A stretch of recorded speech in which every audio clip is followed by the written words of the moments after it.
It is a privilege and honor to begin my journey as the 9th President of the Middle States Commission on Higher Education.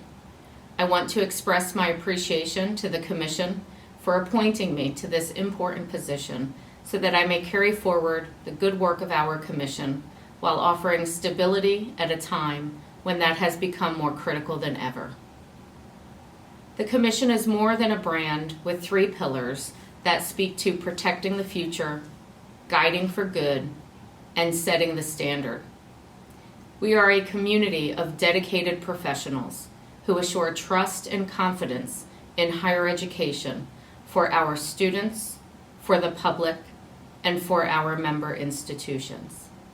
That will remain unwavering under my leadership as we honor the strong history and foundation of this Commission while adopting new and innovative approaches to our work and strengthening our voices about accreditation. The coronavirus COVID-19 pandemic has presented challenging and unprecedented times, both personally and professionally, for all of us. Institutions will confront tough decisions ahead, especially those that may have been financially fragile before we even heard the term COVID-19. Our goal is to lend support to our institutions in a way that allows for the implementation of decisions with integrity, grounded in the Commission's requirements, standards, policies, and procedures. Despite these challenges, I remain excited about the future of higher education and the strategic priorities of our Commission. While we will be focused on initiatives designed to fulfill our mission and values and ultimately benefit our institutions and students, we too have a voice and responsibility in promoting social justice, standing against systemic racism, and promoting change through our own work, through our member institutions and their communities, and through the over 2 million students served by our institutions. We will continue to leverage the work of accreditation to promote equity, access, and success in educational climates that foster respect from a range of diverse backgrounds, ideas, and perspectives.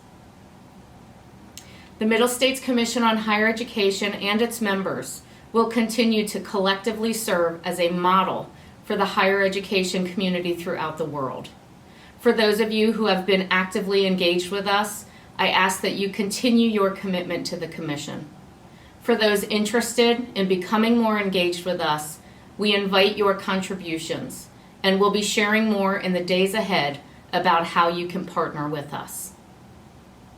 An exciting announcement that coincides with the start of my presidency relates to changes in the regulatory environment and the direction that our Commission has determined it will go as a result of an already expanding membership.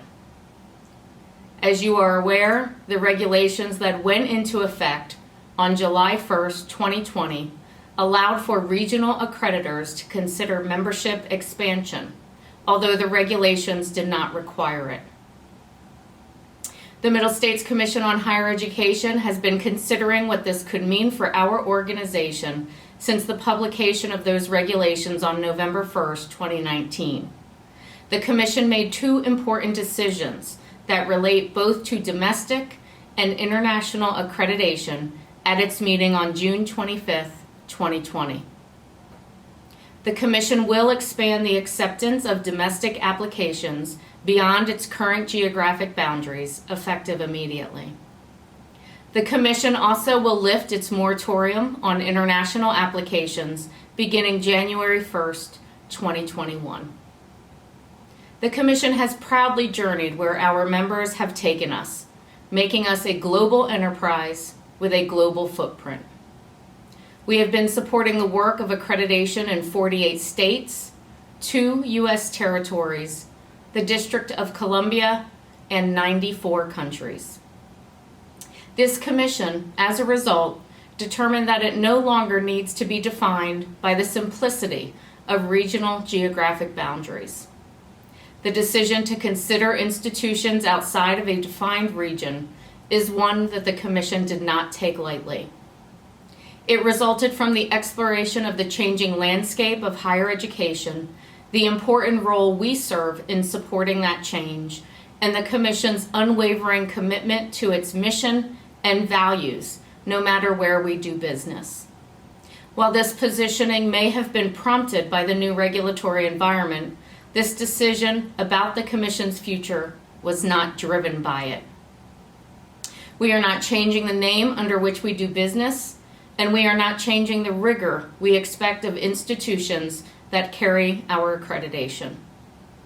We know you may have questions about this, and we will be prepared to answer them in the days ahead and in virtual venues where we will come together to discuss accreditation matters with you.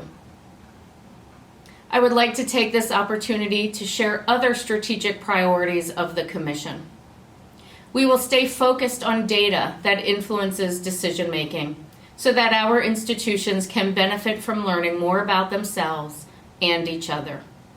The Commission still subscribes to the principle that context remains critically important when examining data to fully understand what it may reveal about an institution. We will consider alternative sources of financial support for the increasingly complex work of accreditation, including the pursuit of grant projects that align with the Commission's mission, principles, and vision.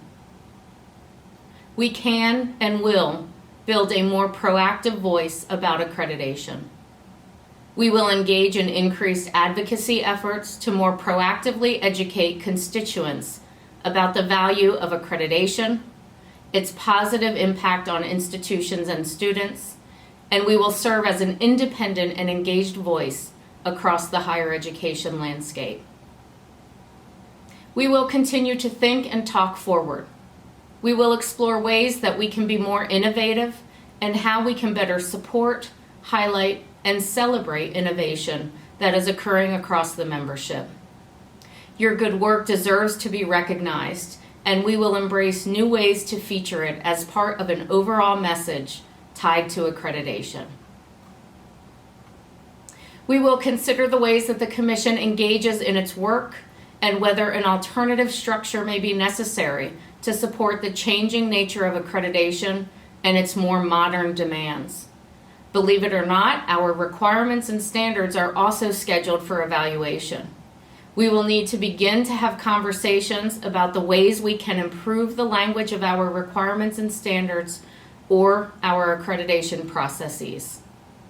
While the transition to the new standards and a new cycle of accreditation has been a success, much like our institutions, we too need to determine where we can benefit from improvements by pausing and taking the time to conduct assessments. Your input will be especially important. With all that we look forward to as a Commission, we also face challenges along with our institutions. I am confident that the exceptional work taking place before the pandemic and that which has surfaced during the pandemic has readied us for a shifting higher education landscape. Even in these most difficult of days, together we will continue to support a future that respects mission-driven peer review, balances it with accountability, and encourages innovation, all within the framework of standards that place student learning and the student experience at the center of what we do. Please continue to see the Commission as a partner and outreach to us when we can be of assistance. I have said this before, and I reiterate it here. We are in this together.